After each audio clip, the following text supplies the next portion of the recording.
And if your belief leads you inexorably to contradicting yourself, then your belief must be false.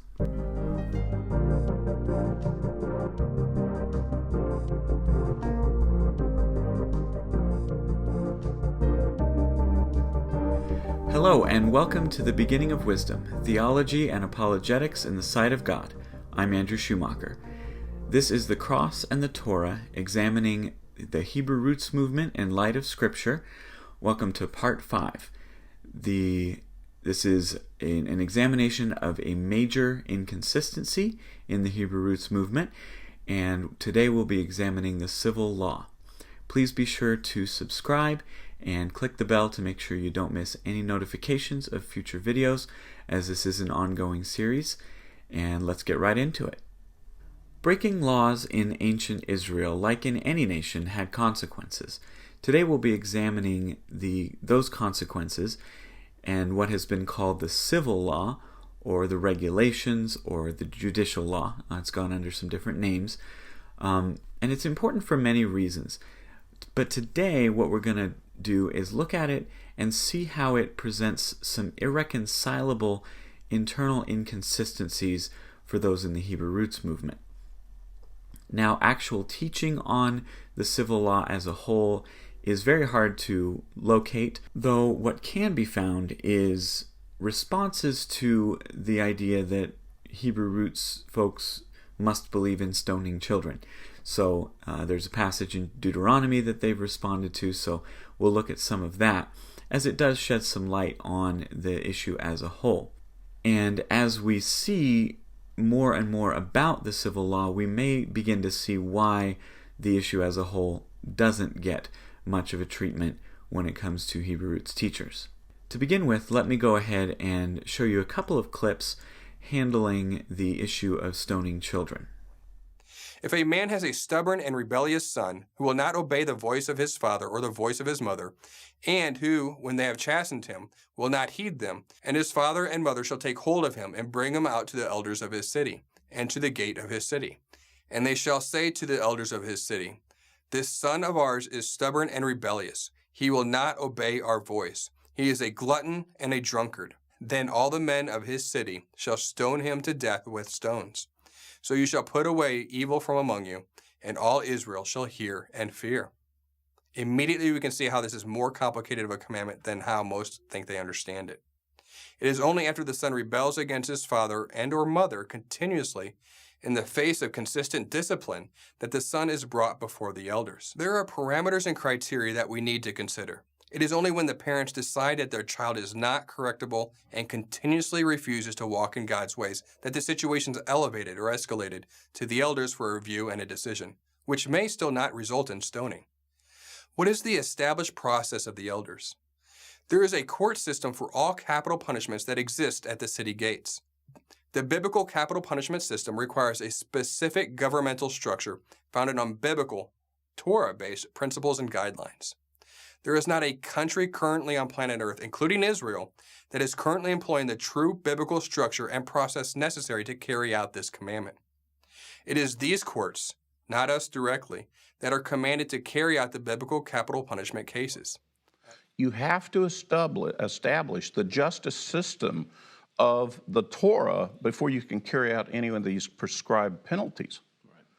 And as long as that justice system doesn't exist, then it's improper. Like, for example, if we're out in the wilderness here, and all of a sudden we decide we're going to hang some guy because he stole the horse, it's really improper.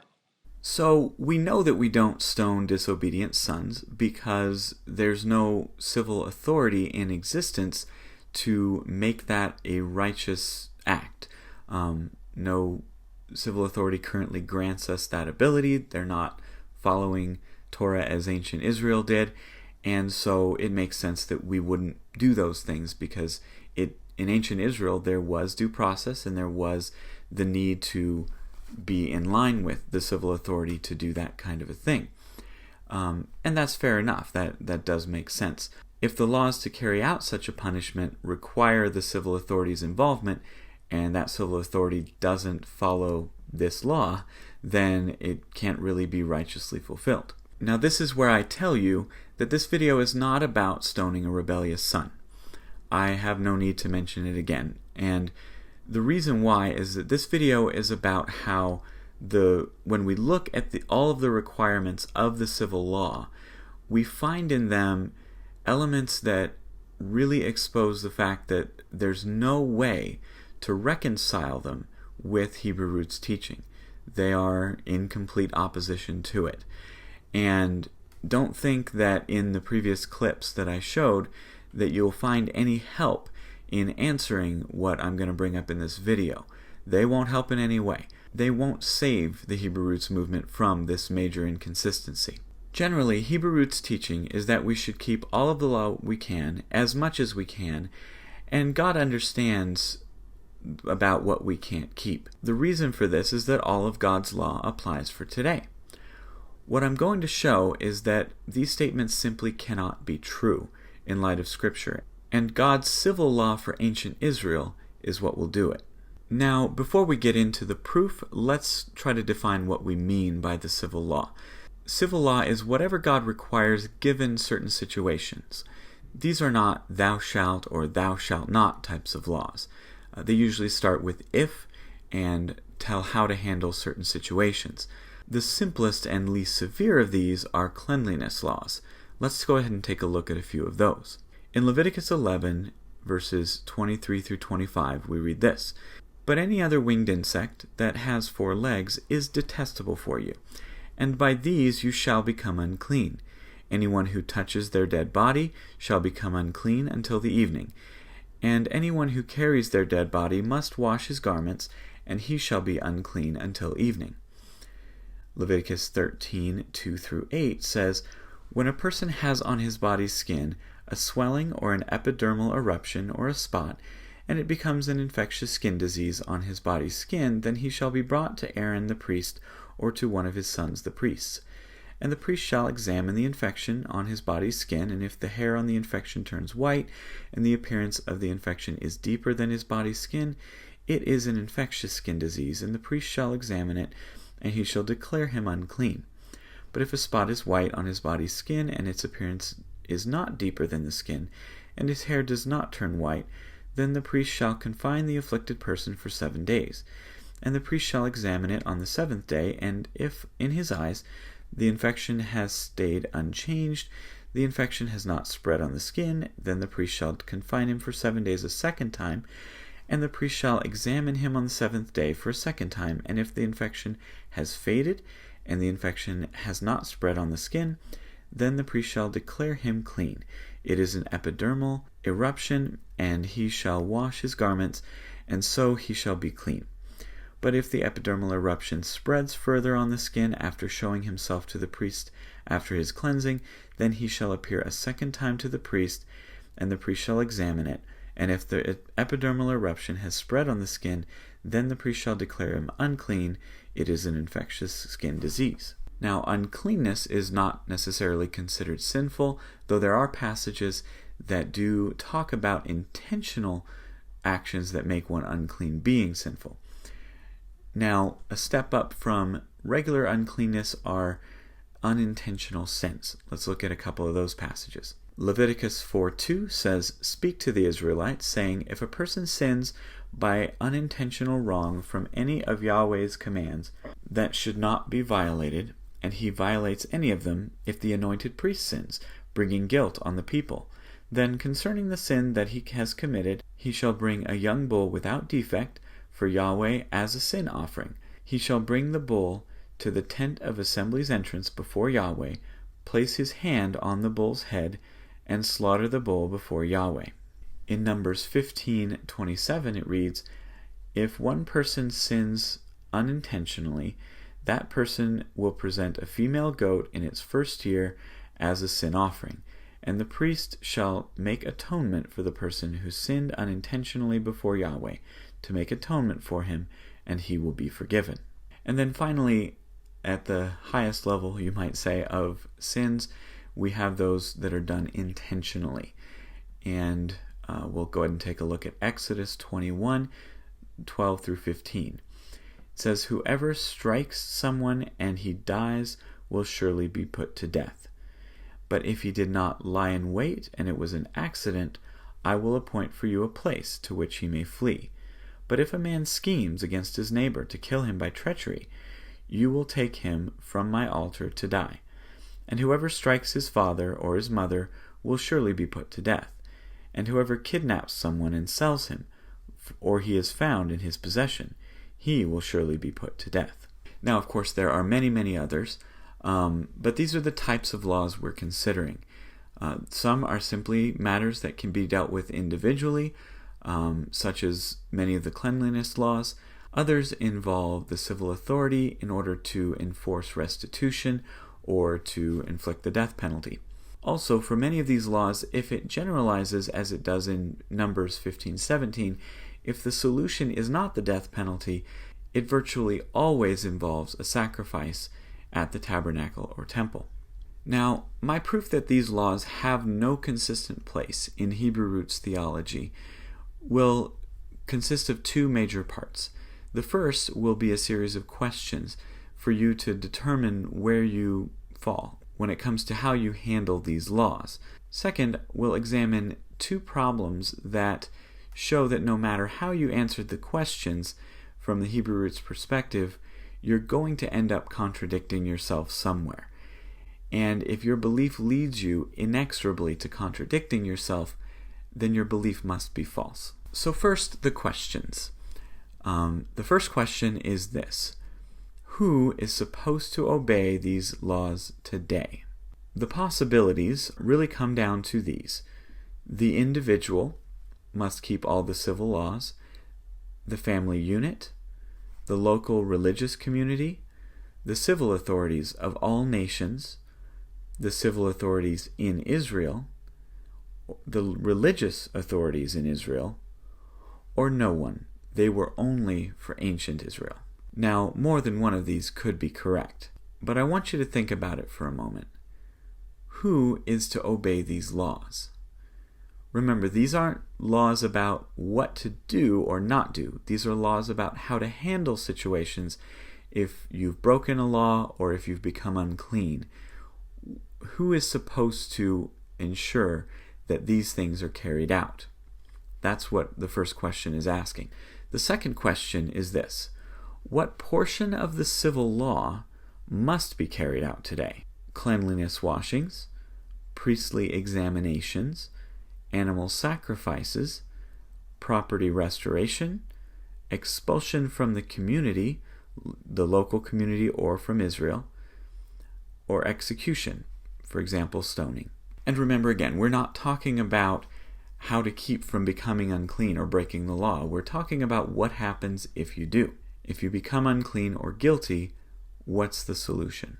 Now notice that these answers can also be divided into a couple of categories, and so more than one could be correct as well.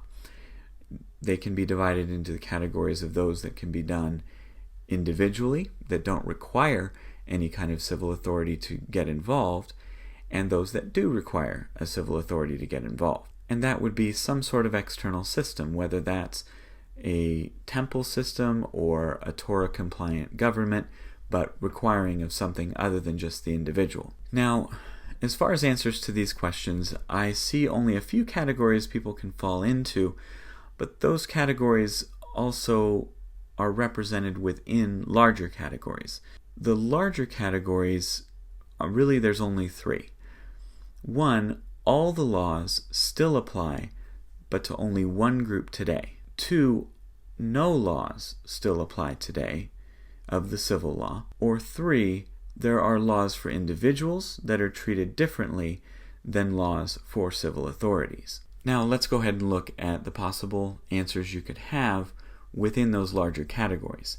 If you say all the laws only apply to one group today, then you have a choice. You can say that one group is Israel, or you can say that group is not Israel. And by Israel, I don't mean the, way that Paul in a couple of chapters in Romans talks about believers being grafted in and things like that. I'm speaking here of the nation of Israel.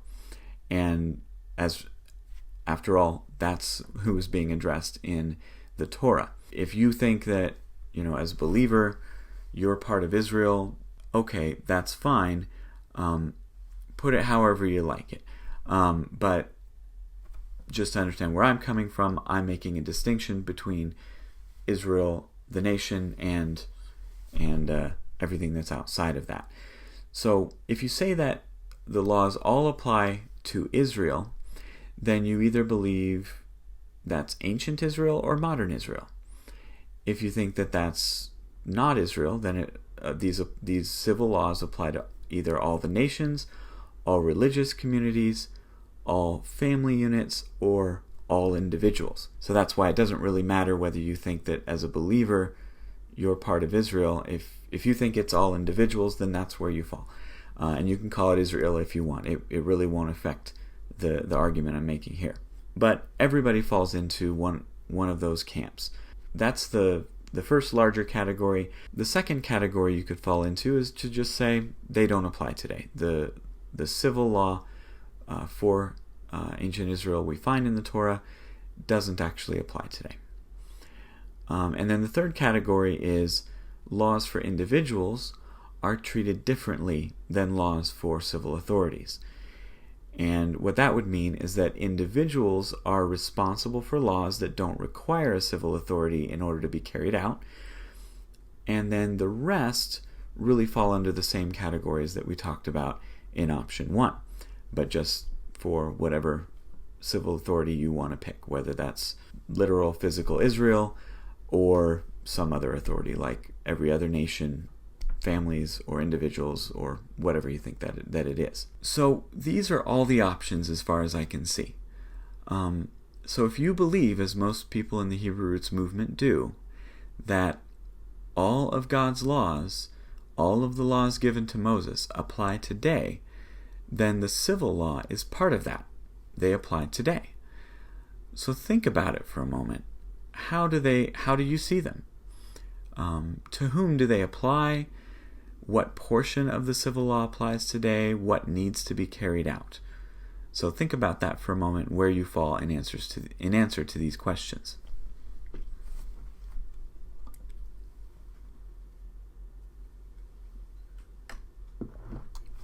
All right. So let's take a look at all of these laws and the implications, what it looks like for you, depending on how you answered those questions.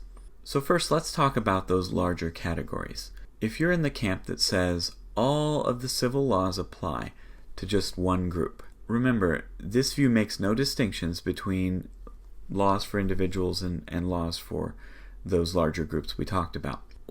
If you think that is the case, well, from what we've seen, it seems to be wrong on its face, because as we saw with some cleanliness laws, it doesn't invoke the civil authority. It doesn't say you have to get a priest, you have to get everyone to decide, yes, this person's guilty or whatever. And there are many of these laws that basically just say, oh, well, you became unclean because you touched a dead body or you had a discharge, and so wash, you're unclean till evening. I mean, there are so many of those laws. So if you think that they all just apply to the group, what you're really saying is they all need a civil authority, even though a lot of them in the text don't say they need a civil authority. So just saying they all apply to one group seems to be wrong on its face. So what about the second option? No laws apply today to any group. Well, this just looks like a way of rejecting Torah observance in itself. It really is just one way of rejecting it outright. Because how do you explain that you're Torah observant, that you believe all of God's law applies today, but you just reject out of hand all of these laws? So the very idea that you say, oh, well, no, none of them apply today, just flies in the face of Torah observance to begin with. So that seems to be out. It's inconsistent with being a Torah observant. So that just leaves us really with the third option, which is a mix, where you believe that some of the laws apply just to individuals because that's how the text treats them, and some of them do require a civil authority in order to be carried out righteously. So if that's the case, if you have to go with that option, then you've got some things to address. Let's talk about the individual laws. You don't need a priest for everything. And I would just ask, if you say you're Torah observant, do you do this? Do you wash? Do you keep all of these laws very carefully and make sure that if you have a discharge, you wash, and you're unclean till evening, you don't go around other people because you would make them unclean? Do you treat yourself as unclean till evening every time you swat a mosquito that landed on you? Because that's an unclean insect, winged insect, just like it describes, that you just touched its dead carcass. You're unclean. Do you follow that law? Now, if you believe we're supposed to follow all the laws we can, and maybe you do. I don't know everyone watching this video. Maybe some do and some don't. I would say any that don't are not following, not observing a major section of the Torah. So, if you're going to be consistent, you better get on that. If you're not, and if you really don't believe you should, then on what grounds? On what grounds can you say, oh, I don't follow this portion of the Torah, I only follow that portion of the Torah? I mean, you're starting to look like anybody else that is not Torah observant at that point, because you can't appeal to the arguments in those clips we looked at. You can't appeal to the fact that there's no civil authority to enforce it. You can enforce it. There's nothing stopping you. So as far as those laws that only apply individually, that's out of the way. What about all the laws that do require a civil authority? What authority should that be? Well, as we saw in the clips, since some of that involves the death penalty, it seems that there's nothing below the level of a nation that could conceivably do it. Your family, your religious community, certainly you as an individual can't do it. So at this point, we're really only looking at nations. But we have some options to look at here. First of all, you could say that it's Israel or all the nations. But when you say Israel, what do you mean? Do you mean ancient Israel, where it obviously did apply, or modern Israel?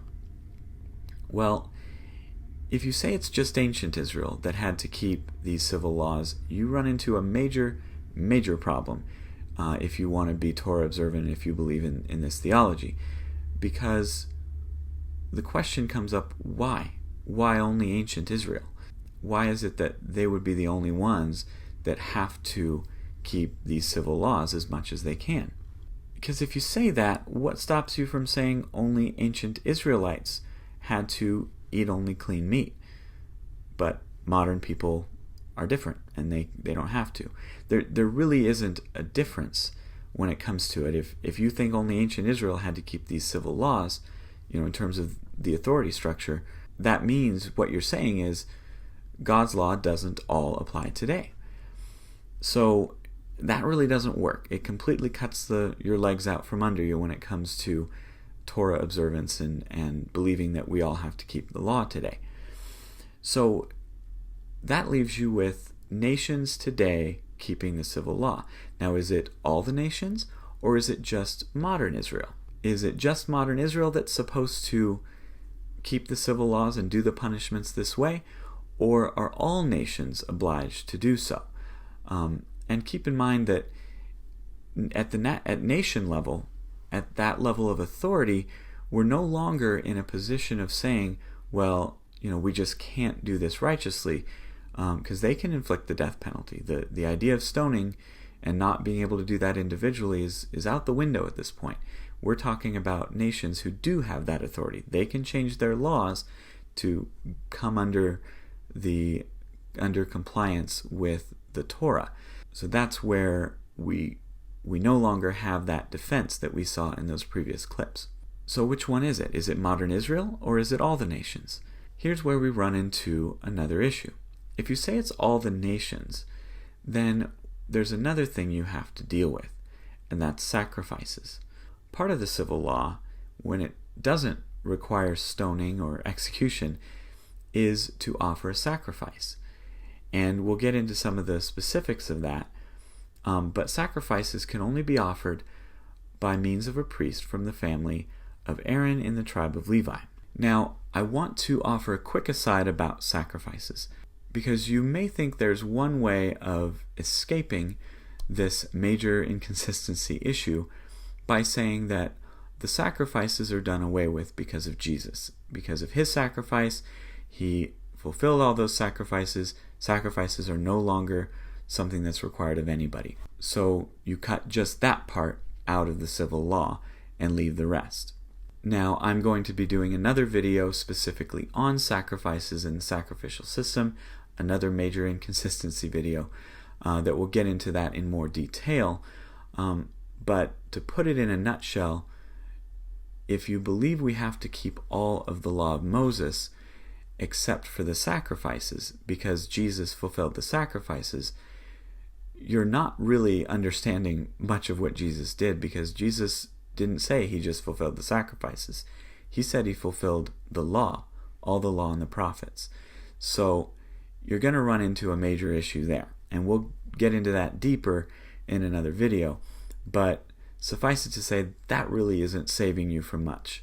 Now, I know many in the Hebrew Roots movement do believe that the sacrifices are still part of the law today, but are just something we can't do righteously because of no temple system. But they do believe that they will be reinstituted at some point in the future. So all it really takes is a moment's reflection to realize that if you cut that part out of the law, you also cut out, again, a lot of your own position in terms of your ability to argue that all of God's law applies today. So let's try to stay consistent, and let's say that the sacrificial system still applies today, and that would have to be done by whatever nation, whether you believe it's all nations or just Israel. That would have to be a part of the civil law in order for that nation to be upholding the civil law. So let's go ahead and imagine that your answer is no, the sacrificial system, the whole civil law, everything has to be upheld by modern Israel. They're the ones who are supposed to be doing this. Let's see what happens if that's what's going on. Imagine for a moment that everything is reinstituted. There's a temple in Jerusalem. The Levitical priesthood is restored. Everything is in place. You can do temple sacrifices, and Israel as a nation has passed the laws and said, we are fully keeping the Torah again. Everything is in place. We're following it exactly in terms of the civil law. Now, let's also imagine that the United States had become a Torah-compliant nation, as much as the United States can do so. Our laws here are the laws of the Torah. They are exactly the same laws. We are Torah-compliant. Now, if someone stole something, our nation's government would have that person repay it, make recompense, add 1/5 or whatever was appropriate for what they stole. And here's what it would look like to be Torah observant in that case. In Leviticus 4:2-5, it says, "Speak to the Israelites, saying, if a person sins by an unintentional wrong from any of Yahweh's commands that should not be violated, and he violates any of them, if the anointed priest sins, bringing guilt on the people, then concerning the sin that he has committed, he shall bring a young bull without defect for Yahweh as a sin offering. He shall bring the bull to the tent of assembly's entrance before Yahweh, place his hand on the bull's head, and slaughter the bull before Yahweh. The anointed priest shall take some of the bull's blood and shall bring it to the tent of assembly." So, did you see what must be done? A bull must be brought to the actual entrance of the temple or tabernacle and killed by the guilty party. So the person who's guilty must go to the tabernacle, kill the bull, and give it to the priest. Now, let's suppose all the nations of the world became Torah observant in their governments, in their laws. If Israel is the nation that's supposed to keep the laws, well, certainly all the other nations should do it insofar as they can. Well, they don't all have temples, so they send all the people who are guilty of all the crimes that don't deserve the death penalty to the temple to sacrifice bulls or whatever. There's lots of different laws about this, but to make sacrifices at the entrance. Each guilty person must do it themselves. Do you understand the math on this? All of the guilty people in all of the countries, this is millions upon millions. It's hundreds of millions of people every week who would have to be flown to Jerusalem to complete this. Within a day of all of this being set up, those poor priests would be a year behind. They would never catch up. It would never be possible. Even if the laws are all correct, it would never be possible to do the sacrifice that was necessary for whatever sin was committed. If Israel alone is supposed to be the one that's able to do all of the Torah because they have the temple, there's just simply no way that it could actually happen.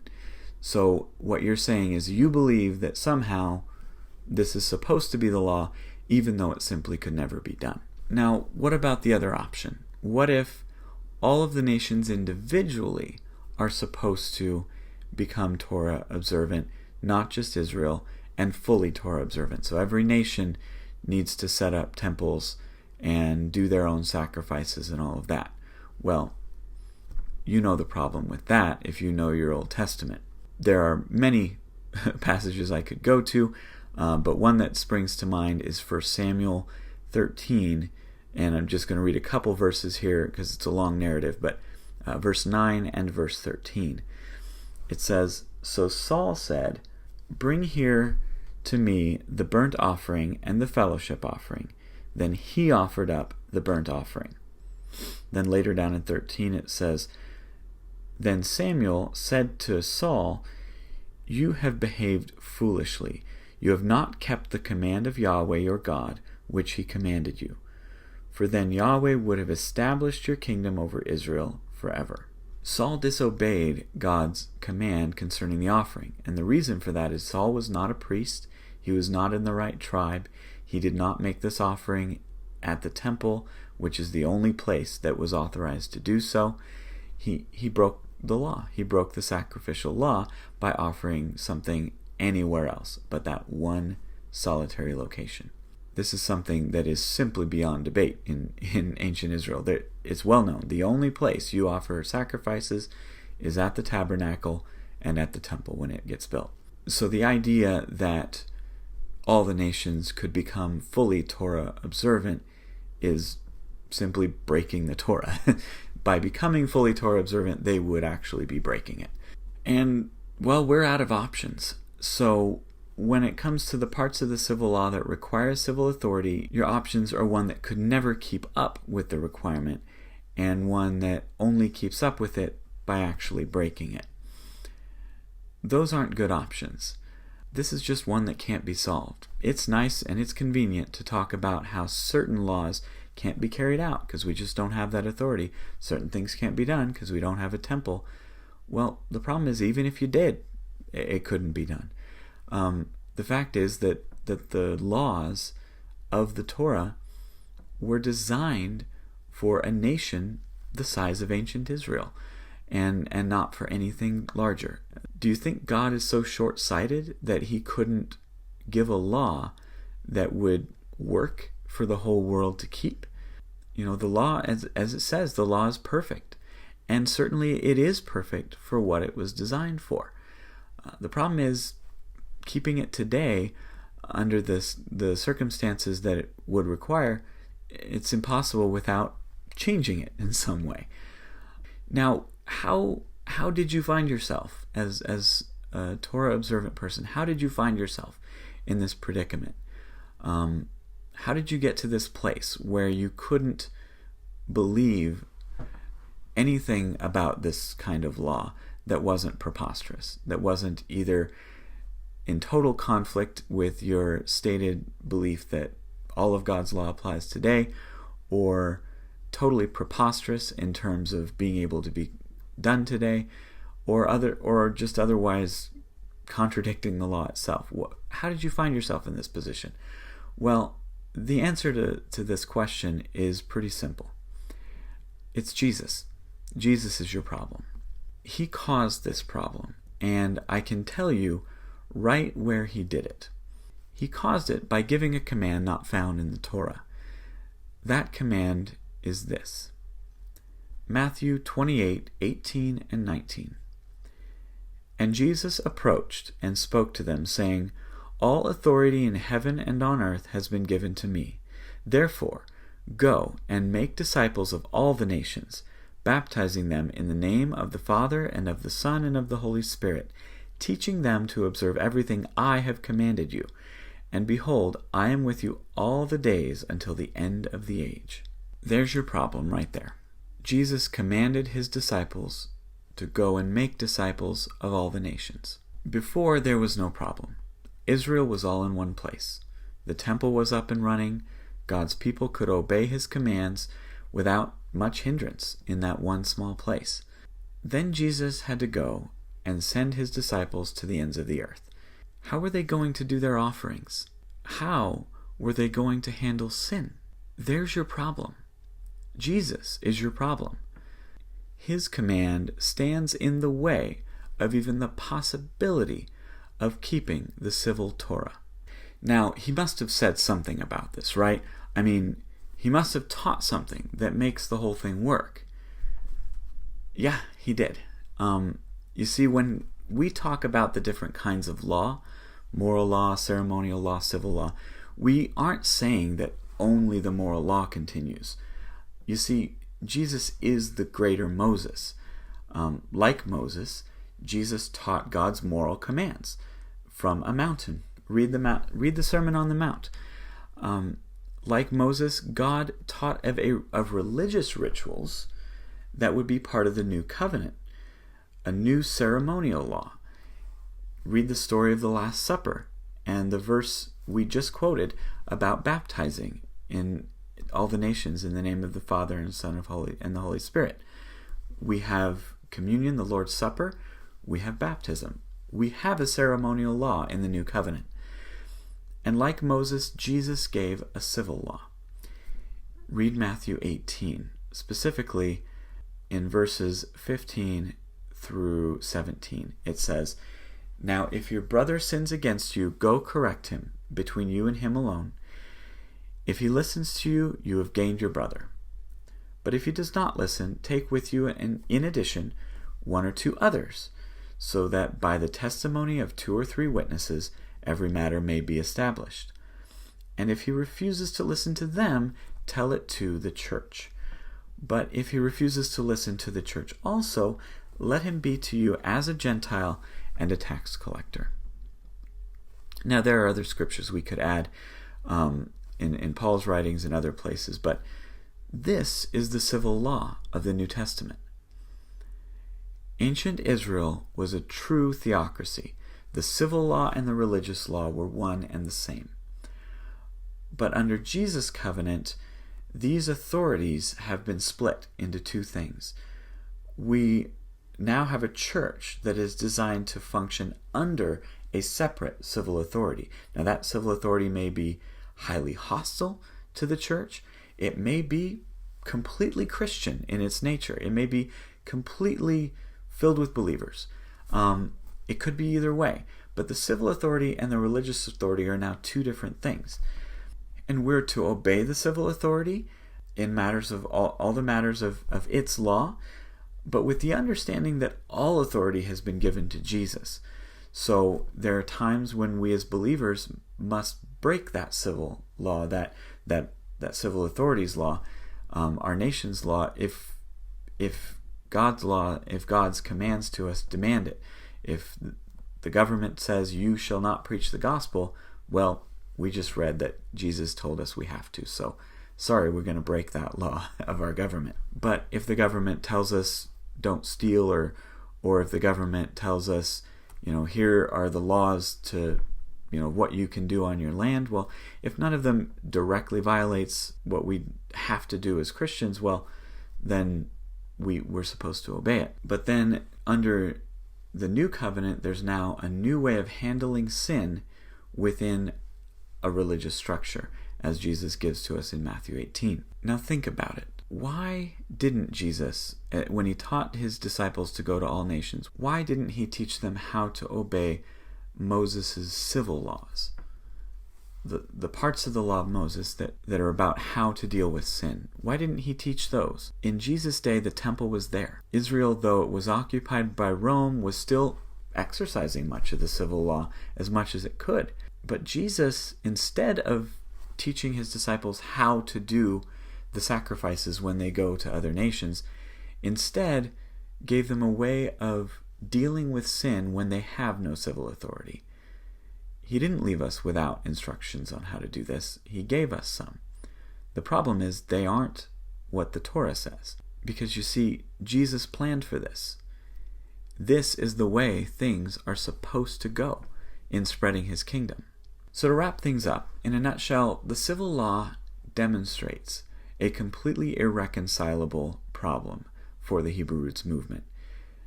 Depending on what you believe about it, it either completely contradicts the Torah by saying that all the nations should do their sacrifices individually, or it creates a completely unworkable situation for a global church. There's just no way around it. And I believe that's why it is more or less ignored and not talked about in favor of talking about doing feasts and things like that. I would challenge you, if you believe that we are supposed to keep all the Torah, to challenge your teachers. Challenge those who are telling you this.